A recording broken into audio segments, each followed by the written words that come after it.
Yeah, Chris, unmute Gabrenia too, please. Can you hear me? Yes. Now we can. Yeah. So I called on the phone because my computer speaker doesn't project very well. That'll work. All right, well, welcome everybody to the Village of Bartlett board meeting for April 21st, 2020, virtually. I call this meeting to order and ask the clerk to please call the roll. Trustee Kammer? Present. Carbonell? Present. Daney? Present. Gabrenia? Here. Hopkins? Here. Ranky? Here. President Wallace? Here. And once again, Pledge of Allegiance, if we can just use that time that we'd normally say the Pledge of Allegiance for just a moment of silence for all the victims of this horrible, tragic virus and for those that are hopefully getting better. So just give us a few minutes for that.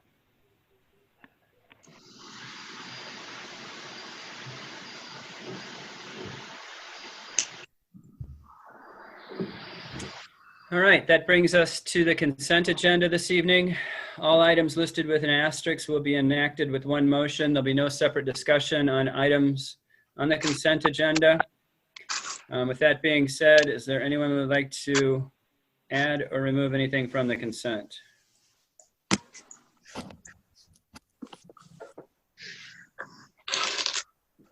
Hearing none, I will entertain a motion to approve the consent agenda as submitted, which will include the committee minutes from March 24, 2020, Public Hearing Board Committee minutes, April 7, 2020.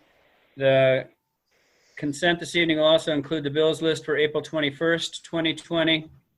On the consent also this evening is under Finance and Golf Committee, items C1 and C2. Under Police and Health Committee, item E1. And under Public Works Committee, items F1 and F2. So moved. Second. Moved by Trustee Daney, seconded by Trustee Carbonaro. Will the clerk please call the roll? Trustee Kammer? Yes. Carbonell? Yes. Daney? Yes.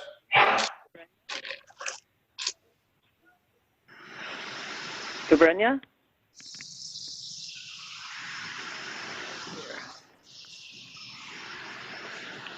Trustee Gabrenia, can you hear me?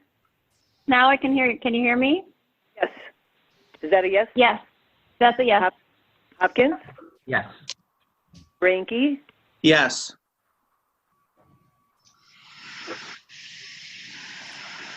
Is that it? Yes.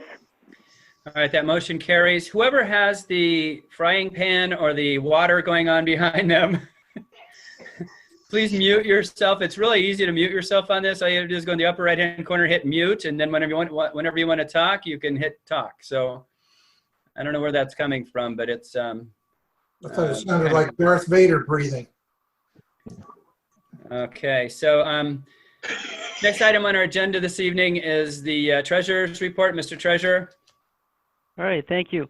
Yeah, in today's packet is the Treasurer's report for February. I just wanted to note that on the first page of the Treasurer's report, it shows the cash balances for each fund, and that's what we'll be watching in the next few months as revenue are delayed. It looks like March, April cash flows should be normal. We should start to see property taxes, sales tax, income taxes be delayed starting with May. Also included is our sales tax report. For the month of December, we received $186,495. That was down $10,000 from the prior year, but sales tax did pick up the next 2 months where we were actually about $20,000 higher than the prior year, $20,000 each month. So it did pick up towards the last months of the year. As far as motor fuel tax, $128,180. That was just $71,795 of the old MFT compared to $89,000 last year. So MFT taxes have already started dropping off, and we'll continue to track those as we move forward. That's it for the treasurer's report, unless there's any questions. Does anybody have any questions for the treasurer?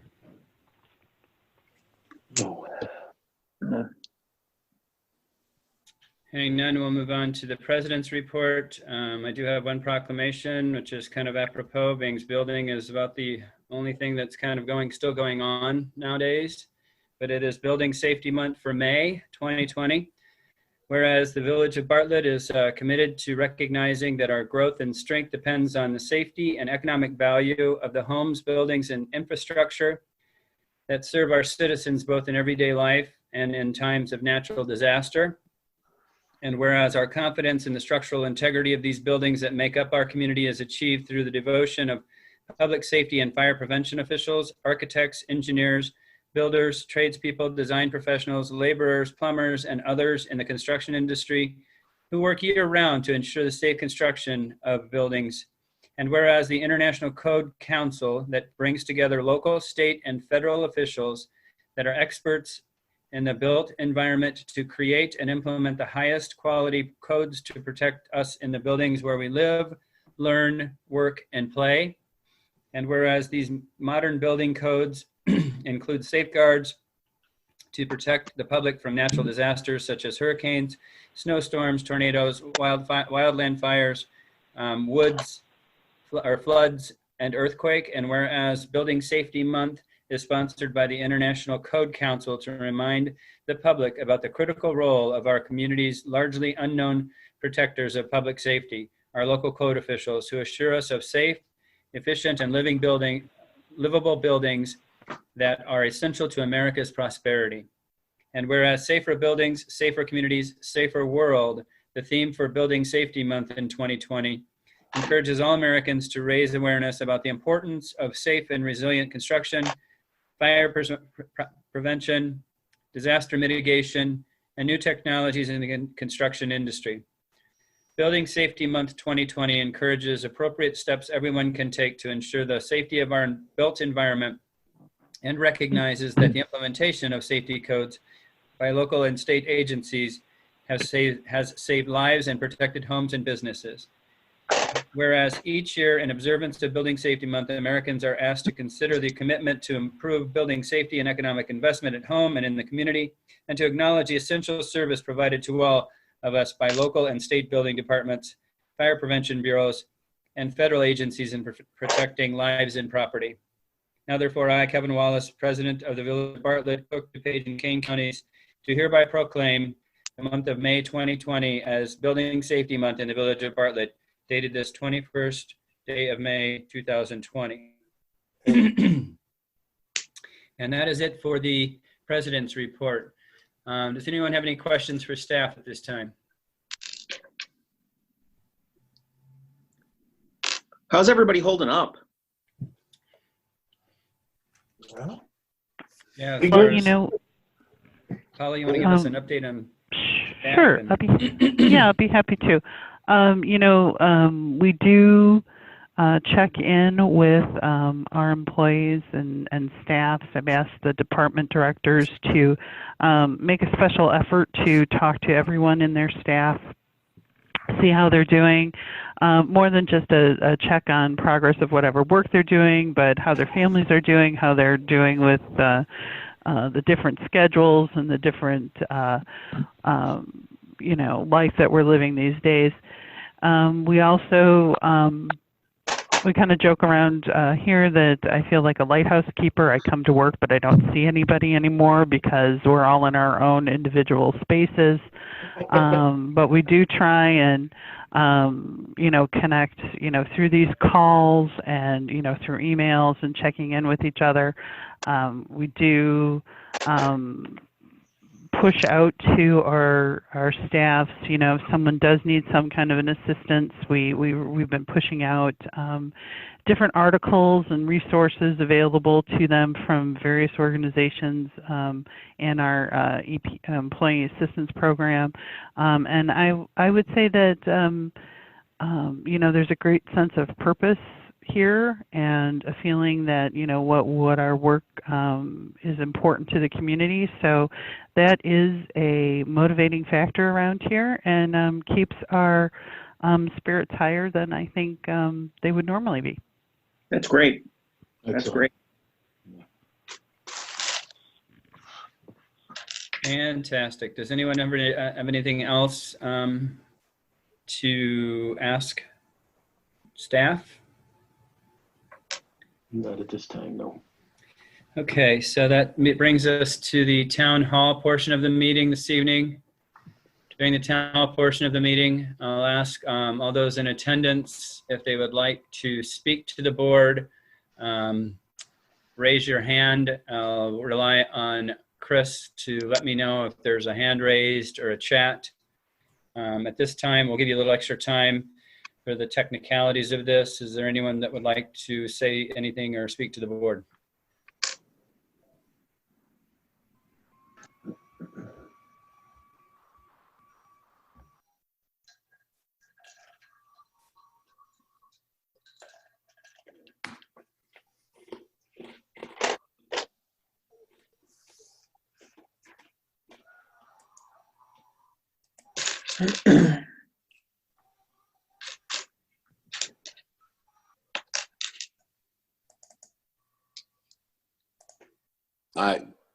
I'm unmuted, Chris. Yes. All right. While you're checking the town hall session, I was muted during the questions and answers.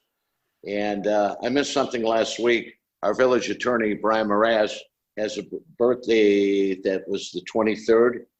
And I want to wish him a happy birthday. Also, is the police chief present?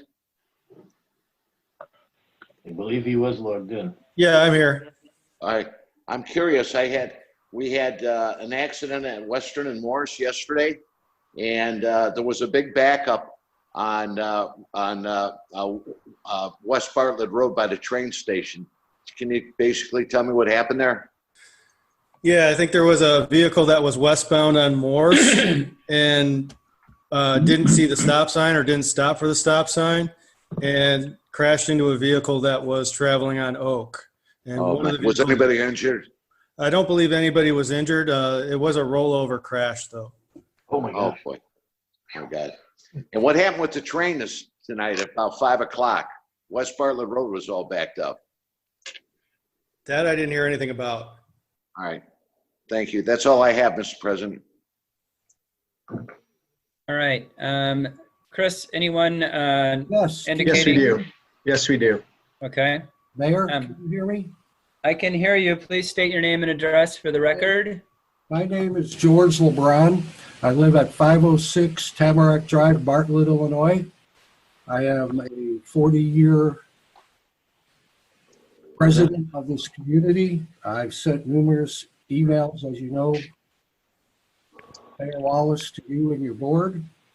I reside in Timberline Townhome Owners Association, and I live between Naperville Road and Bartlett. I live on Naperville Road between Bartlett Road and Lake Street.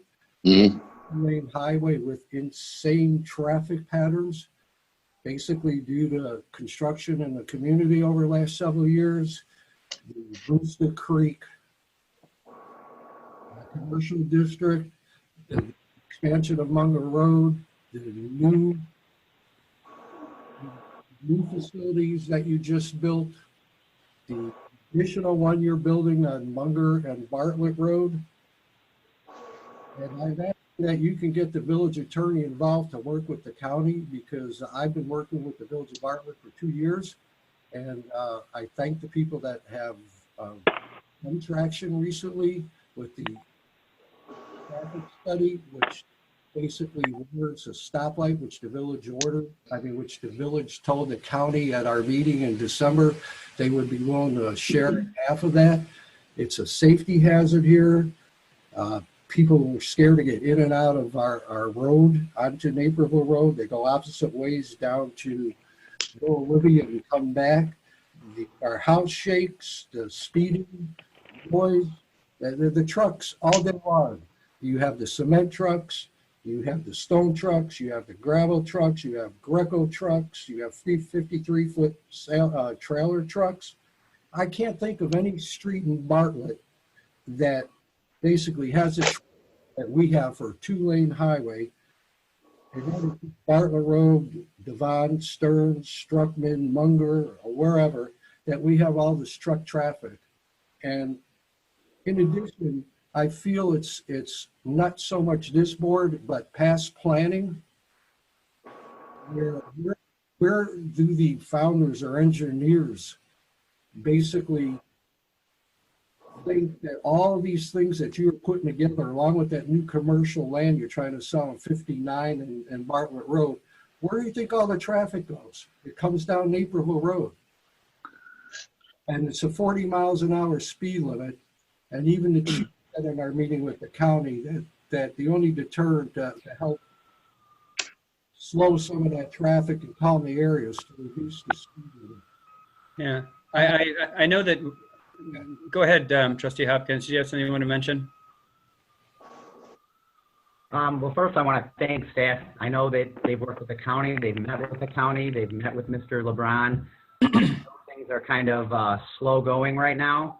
But I think maybe if the village attorney maybe gets involved and kind of looks out maybe for some of the safety and the traffic concerns that are happening in that area, I think maybe we might get some traction. It is a county road, which it's extremely difficult for the village to enforce anything or even adjust speed limits over there. So I think there's maybe a possibility if he gets involved that maybe we can gain some traction on it. But in addition, if I may, as I'm alluding to with this poor planning of past village boards of where all this traffic overflow is going, especially from when you guys are doing a lot of construction in the last 2 years in the village, it all came down our street. And now it's a shortcut of people, because there's no stoplights but between Bartlett Road and Lake Street. And then after that, it's a straight shot to Bartlett Road. I'm sorry, to Stearns Road. It's insane, and something has to be done about it. If I may, Mayor and Board, this is Paula Schumacher. This is certainly an issue that we're absolutely committed to continue to work on. As Trustee Hopkins, notes, we're a little bit hamstrung in that it is not our road. So we do have to compel the committee or the county to take action on some of the things that we have pointed out to them, that being the signal at Spalding Road. It is close to meeting those warrants, but it is not there yet. And we certainly are committed to continue to monitor that for the tipping point and go back to the county. One of the things that I know we looked at was the traffic analysis that was done for the park, and it did project out to 2020, and a number of the recommendations for road improvements in that area have been made. It does not address Naperville Road. So I would suggest, if the board would be interested in, we could certainly approach Elmhurst Chicago Stone and ask them to do another traffic analysis projecting out to the end of the build out of the park, and do a focus on a directional analysis on where the traffic is distributing from the park. If that's something that you are interested in doing, we can certainly approach Elmhurst Chicago Stone for that. Absolutely. I think that's a good idea. That's a good suggestion, Ms. Schumacher. Yeah, I think, Mr. LeBron, we really appreciate your comments. It looks like we have a little bit of a different angle to go at this by, and we'll follow up with that. Yeah, the only thing I want to say is that I thank Paul. He was very helpful in the meeting we had with the county. But I believe the traffic analysis and study was that it did warrant a stoplight from the latest traffic survey that you did. And I know you still have TIF funds available from Brewster Creek, and with all the additional things going on in there, that, like I said, lack of planning, not from this board, but previous boards, maybe a noise sound barrier wall can be put up and down that's somewhere down in our area because it Yeah. is insane. A lot of good ideas. I know this has been a long road, and I appreciate you being vigilant about representing your residents there, Mr. LeBron. And let's take it. See if we can take it to the next level, and see if we can't get some action. I will say that we've had support from our county commissioner on this as well. Yeah, our new county commissioner. Okay. Thank you, Mr. LeBron. Chris, is there any others that would like to address the board at this time? There's not. All right. I don't want to discount before we leave Mr. LeBron's issue. Did we get some notes taken, Madam Administrator, to follow up with the things we're going to be doing? Yes, and we Okay. can report back. All right. Next on our agenda this evening, we have standing committee reports. And the first standing committee report is Building and Zoning Committee, Chairman Hopkins. Thank you, President Wallace. There is nothing to report under Building and Zoning Committee tonight. Thank you. Thank you, Chairman Hopkins. Community and Economic Development Committee, Chairman Gabrenia. Chairperson Gabrenia.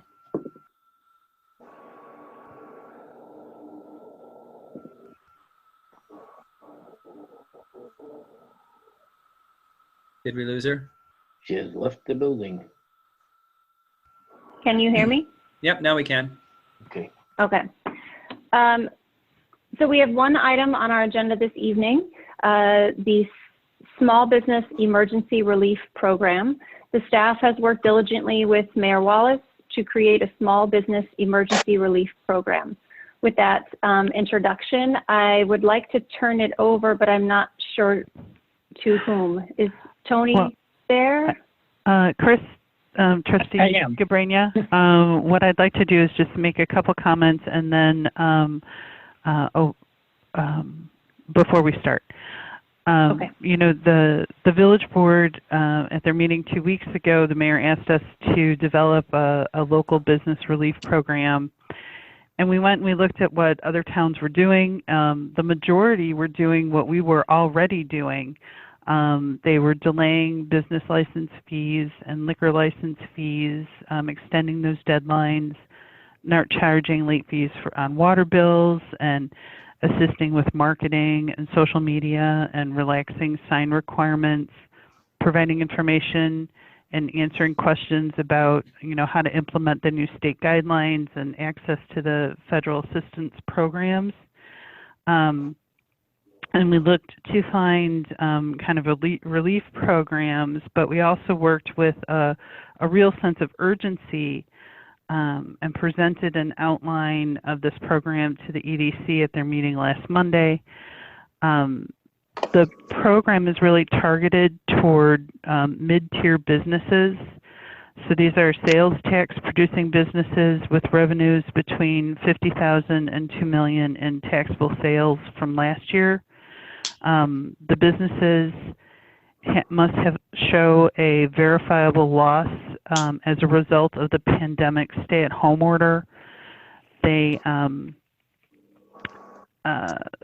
cannot be part of a franchise or home occupation or a business that has 4 or more locations. The grant relief program is calculated upon the business's lost sales revenue in comparison to March 17th of 19 to the date that they apply. It provides for the return of up to 25% of the prior year's sales tax payments, just the village portion only, to a maximum of up to $10,000. As the memo from Tony notes, that the maximum exposure for the village for this program is $221,000. And we have identified the funding source to come from the remaining BETA program funds and from sales tax. But it would not be correct to say that programs like these don't come with risks. We have tried to mitigate those risks by placing further requirements for how quickly the funds must be spent, on what operational expenses it can be spent on, and the requirement that they remain open for at least 30 days. And I certainly realize that the time constraints for both the conceptualization of this program and your review are unusual. And so we wanted to give as much time as possible at this meeting for your discussion and your questions and fully vetting of the program that's outlined. Tony and Scott are both available to respond to questions. And I just wanted to kind of set out those parameters before we started. Thank you, Paula. I think that that's great information. I applaud the mayor and the staff for working as quickly as they could to try and put this in place. I don't have any questions, just the comment that, you know, I think it's terrific that the village, the board, the staff, the mayor are cognizant of these mid-size and small businesses and thought what else that we could do to actually get cash in hand, because that's going to be a life preserver for some. So thank you for that. And with that said, any additional questions from anybody? I would just comment that the thought of having to go through, when this was first, I actually asked to put together something similar to this, and there was like and I just want to take the blame for the rushed venue here. And certainly if there's a trustee that's not comfortable with rushing this through, I just want to outline the reason why I requested staff to rush this through. There are so many people that have applied. The funds ran out for the small business program that $5,000 to $10,000 they'd receive. We do have it funded through BETA. Obviously, it drains the BETA program, but I think survival right now is probably going to trump the fact that somebody's going to want money from the BETA program to improve their property. So I asked that they wanted to push it out to May. And we certainly can do that if that's the board's desire, is to dig into it more, maybe expand it, maybe shrink it, whatever the board chooses to do. But I'll take responsibility for the rushing of this, because I sense we've talked to every business directly that would potentially qualify, and just there's a sense out there that they don't have a whole lot of confidence in how quickly they can get the funds that they need to keep the doors open right now. So that's kind of I wanted to chime in and just let people know that the reason why you're seeing this without a committee discussion, it's in no way to pressure anybody to push this through. It's like the administrator said, it's not perfect. We went through a lot of tweaks. We went through quite a bit of back and forth before it hit the Economic Development Committee's agenda. So I think it would be great if anybody has any comments or ways to improve it, or just things that jump out at them that just definitely we can have that discussion right now. So Okay. I think we would be remiss if we didn't let the people who are applying for this be known that through the payment protection plan, on the application, it asks if you had applied for any other loans or grants, which would dismiss you from the federal payment protection plan, which was passed today, and there's another $265 billion available.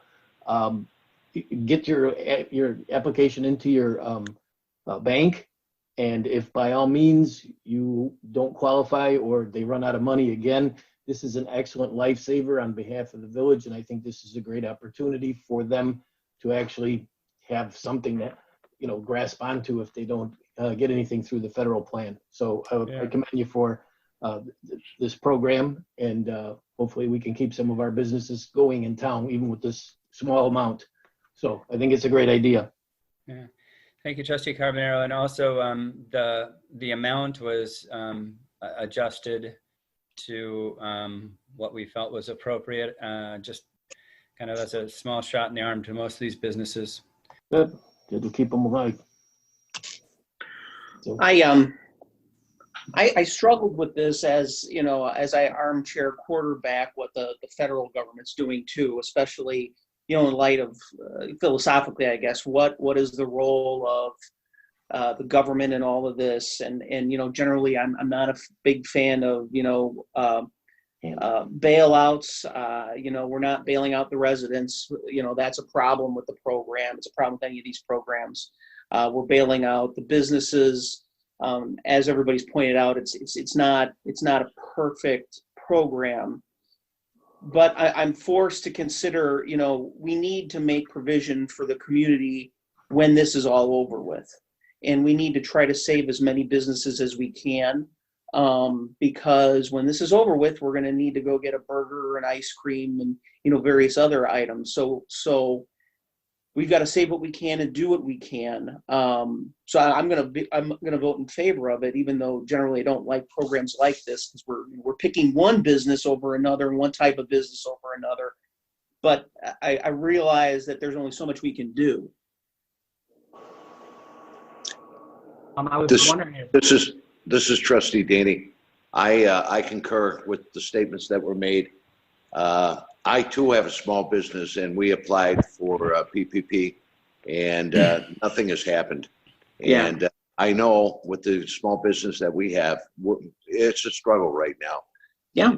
In fact, Trustee Hopkins walked by the house the other night, and we were chatting a little bit, and it's like we've gotten one order in the last month and a half, and I know there are other people in the same situation I'm in. And I've always been a proponent of trying to do whatever we can to supplement the businesses here in our village and support those businesses that we have, the restaurants that we have in the village, or other types of businesses that we have. And it would just absolutely, I would have a very, very difficult time emotionally knowing that we had the opportunity of helping these businesses and then turn our backs on them and have them fail. They still may. We have no idea how long this is going to go on, and never been through anything like this. But during these times, which are unprecedented,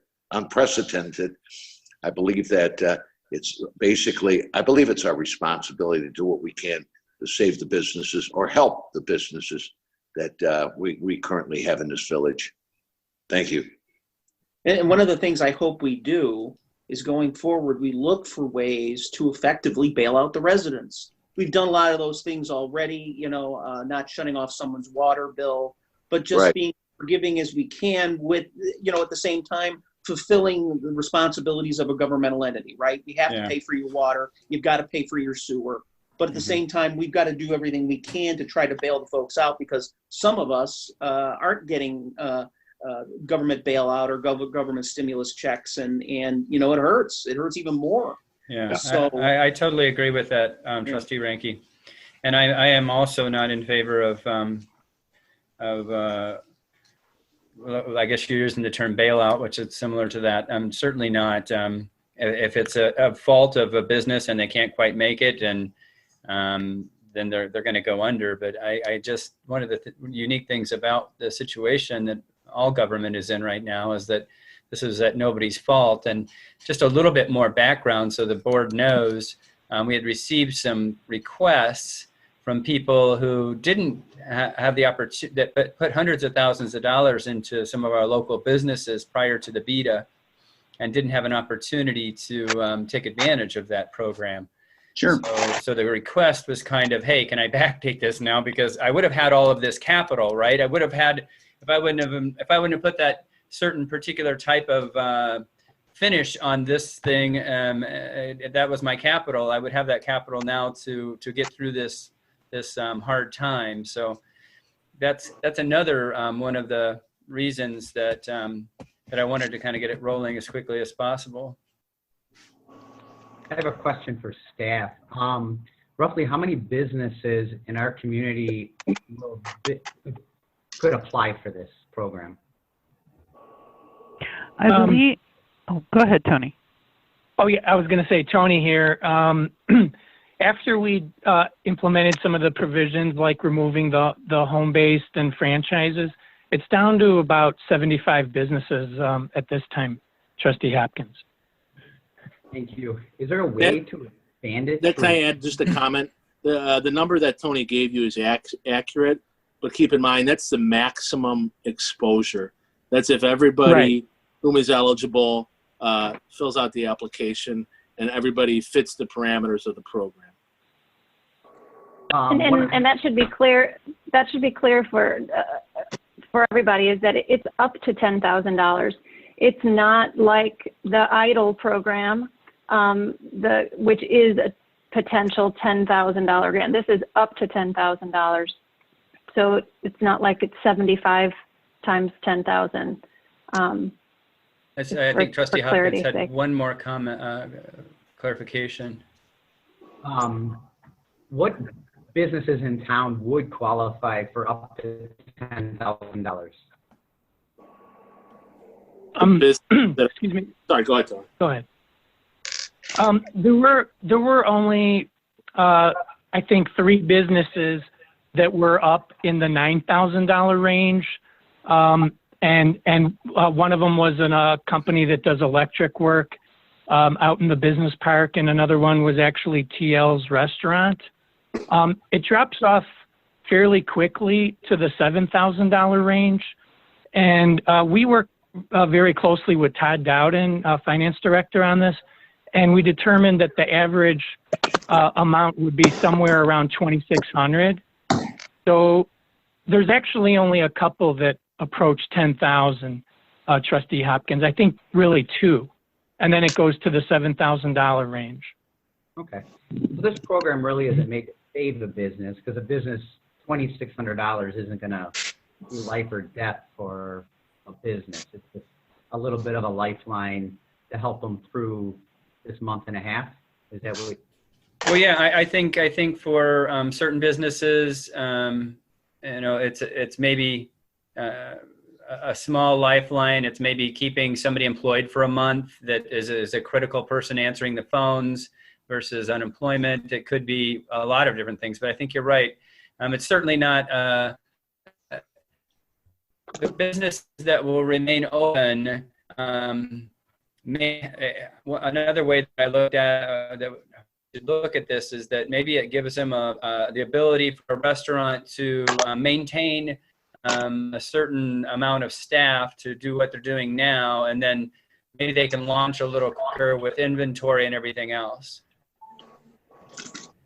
Just for a point of clarification, I just want to make sure I'm understanding this correctly. This would be along with, if someone was to get the Paycheck Protection Program, this would be on top of that, correct?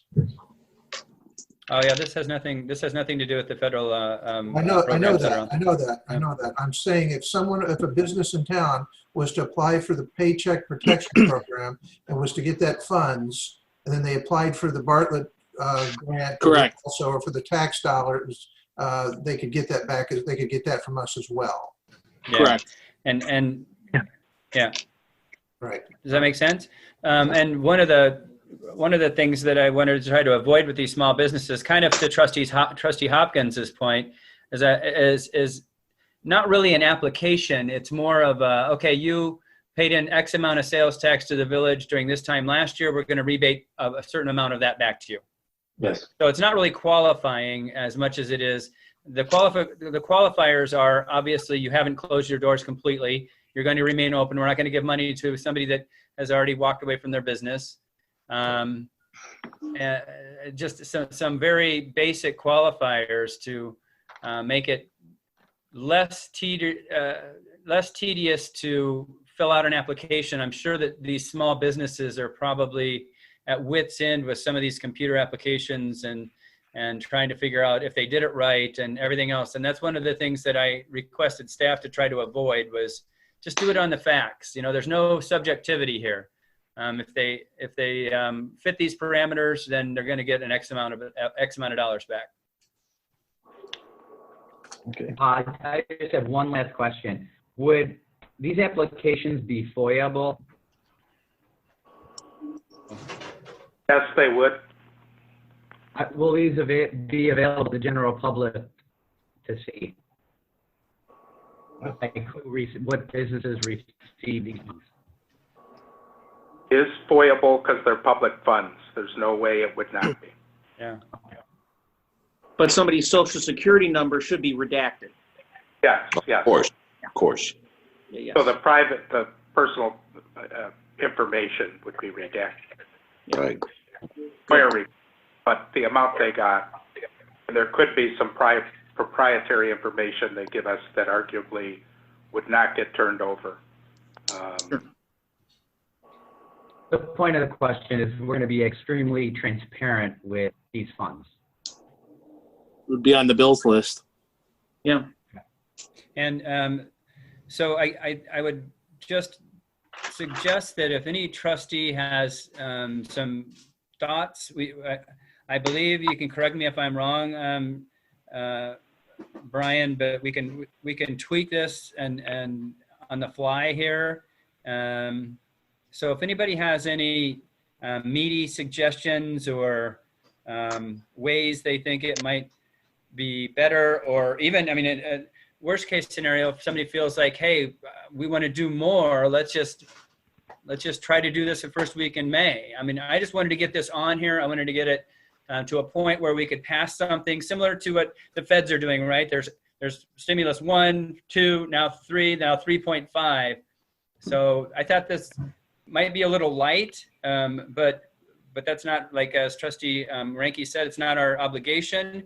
It's more of a trying to maintain some community businesses that I think are important. I think we all believe are important. I agree. And so for clarification, how will this be advertised, for lack of a better word, Tony? We've been maintaining very close communications with really all the businesses, and we would be directly contacting every business probably within the next couple of days that would be eligible for this if it does pass. And we've got their email information and their phone numbers as well. So we'd be blasting it out to them. We've looked at our database, and we actually begun extracting all the emails from every single eligible business. So we have that database. The email with the application is queued up in case you were to approve this tonight. We would actually start rolling it out tonight. Fantastic. Okay. Fantastic. Well, Just wanted to fill it. If we're going to march forward tonight, there's a couple of blanks, and one thing I'd like to point out. You'd have to pick an application due date. That's a blank line in the resolution. But more importantly, in the rules, the administrative rules, there was a provision that said the money shouldn't be used for capital improvements or rent. And that came from something in that Wilmette had, but I frankly think that it probably it might be a good idea if it would help them if they could pay it toward renting. Not every landlord holding off. But right now, the wording is it limits it, and I'm not sure you'd want that limit. I don't know if we should limit that. The PPP is for payroll and the company portion of the medical expense. It can't be used for rent, and it can't be used to pay utilities. So the federal guidelines are restrictive as to what they can use those funds for. I don't think we should put a restriction on it. I agree with you as far as they should be able to use it for rent or whatever they need just to survive. That's the whole purpose of this. Agreed. Just wanted to point that out because the restrictions, it's that in the program rules would prohibit capital improvements and at least the rent portion.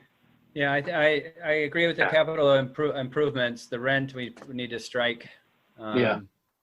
Is everybody in agreement with that? Yeah. Yes. Except for, my only question to that capital improvement is the definition of capital improvement, because there are some things that need to be, for instance, in my office, some things that I need to add in order to bring my staff in, plexiglass and things like that. Is that a capital improvement?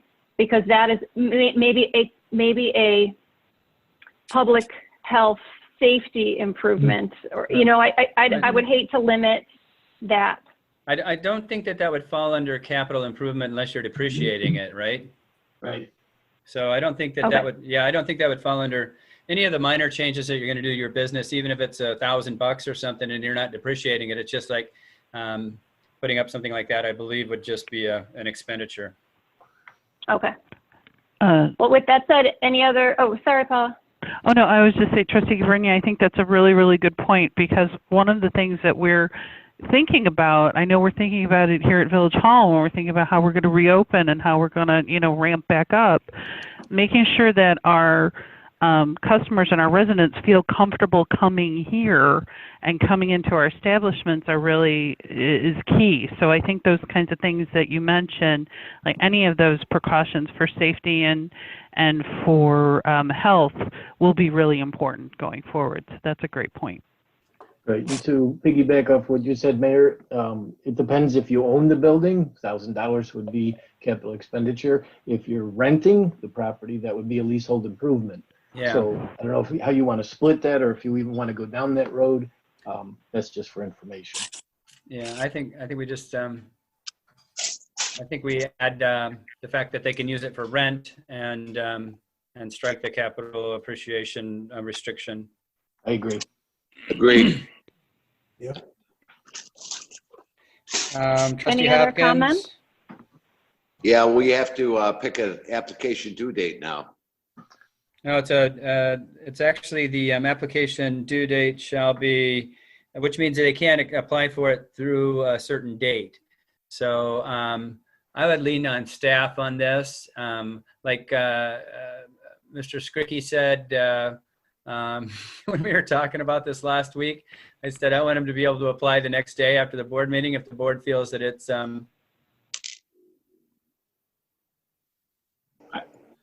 We're just having an outside date here. They could always apply before the due date. It's sort of a cutoff in that question 9 or in the resolution. Section 1, number 9 is a blank. The application due date shall be, and that's going to be your outside date. If they don't apply by then, they're out.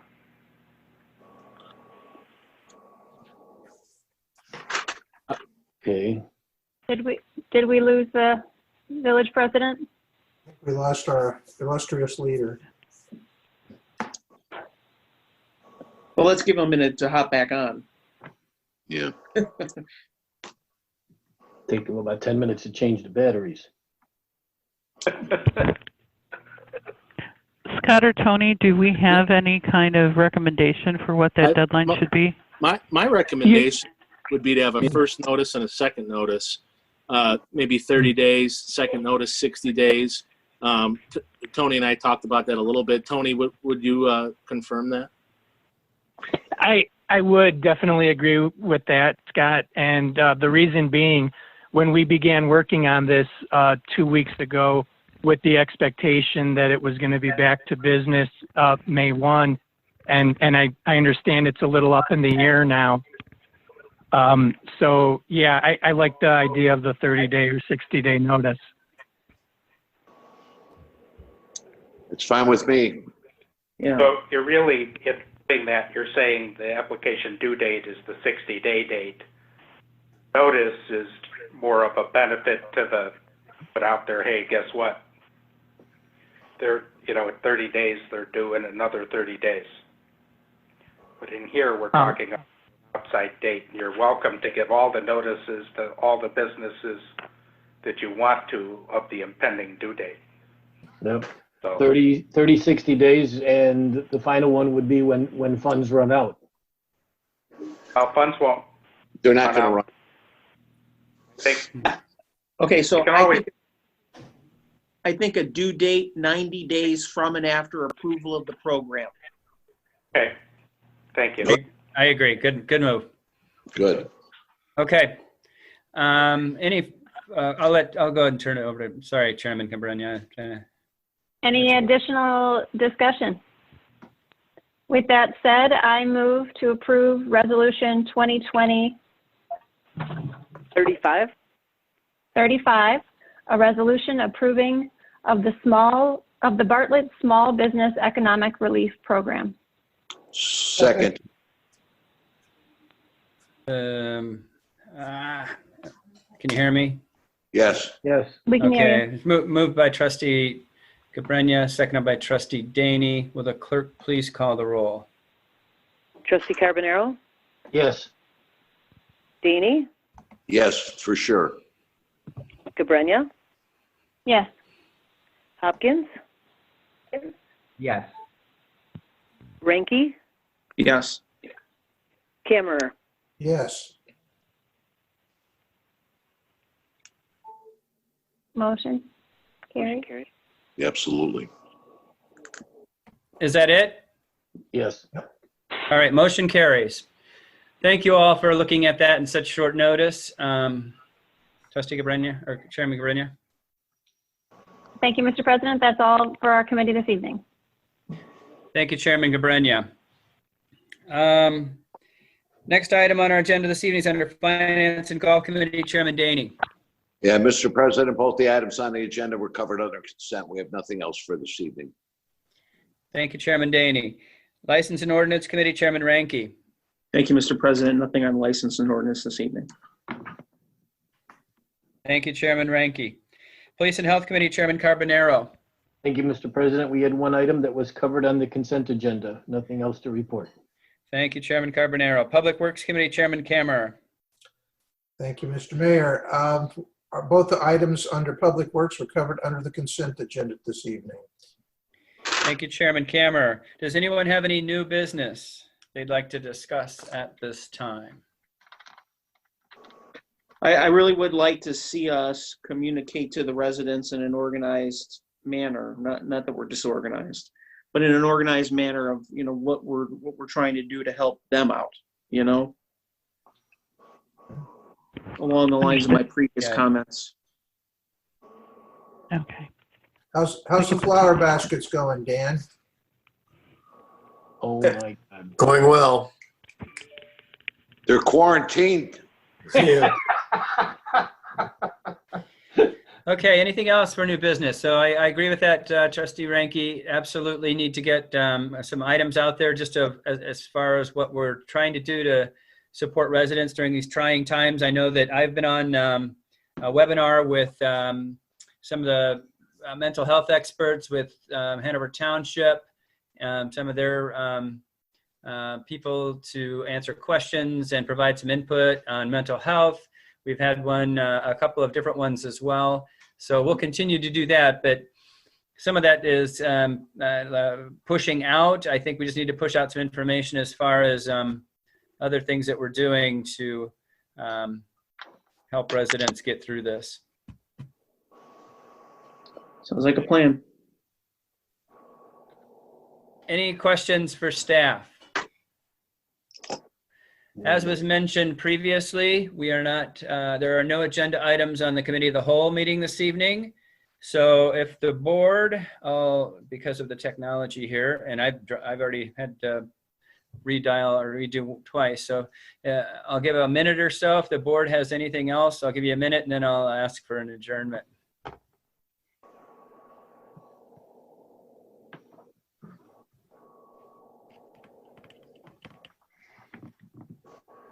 All right, I'll entertain a motion to adjourn. So moved. Second. Moved by Trustee Kammerer, seconded by Trustee Daney. Will the clerk please call the roll? Trustee Daney, Yes. Cabrera, Yes. Hopkins, Yes. Ranky, Yes. Kammerer, Yes. Carbonaro. Yes. We are adjourned. Thank you, everyone, and stay safe. I hope your families are safe. Yeah, try to help out the community in any way you can. I know that we have some older people that we work with around my community, and we try to help out in any way we can, getting groceries or whatever. So thank you, everyone. Thank you. Thanks. Good night, all. See you. Thank you. Thank you.